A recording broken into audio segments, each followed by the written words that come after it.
with the national death toll still rising, all Americans are urged to do their part in the coming weeks to slow the spread. And to those ends, a new 10 p.m. curfew went into effect overnight in Ohio, which unfortunately set another new record for cases today. Local 12's Jenna Cisneros joining us now live from Mount Adams with who's enforcing that curfew. Jenna, good evening.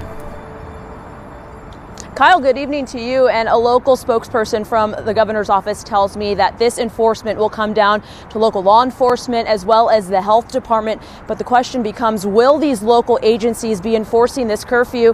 And what I found out, it all depends on where you live. From 10 o'clock until 5 in the morning, Governor Mike DeWine is ordering most Ohio businesses to close their doors. We believe that this is going to help. It's going to reduce some of the contacts that are taking place. The new curfew will be in effect for 3 weeks. Both Hamilton County Sheriff's deputies and Cincinnati Police say those agencies will assist in enforcing the curfew.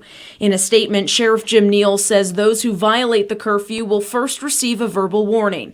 After being verbally warned, the person will be cited a misdemeanor of the second degree. But as we found, not all departments are as willing to help with enforcement. As far as the curfew goes, we're not going out of our way to do any of that. We're not going to stop people that are out. We're not going to cite people, and I'm surely not going to put anybody in my jail for curfew violation. The Warren County Sheriff, Fairfield Police, and Claremont County Sheriff's deputies echo Sheriff Jones. I can never say never, but for us, it's at the very bottom of our priorities. And I believe this is an unconstitutional rule by the governor. So I'm only going to, my job is to enforce the Constitution of the United States and the Constitution of Ohio.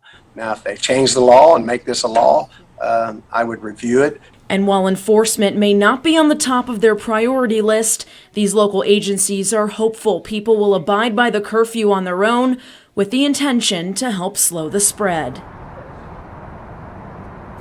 Now, of course, there are a list of exceptions to this curfew, like going to and from work, having an emergency, or maybe those in need of medical care. We'll have a full list of those exceptions posted for you inside this story on Local12.com.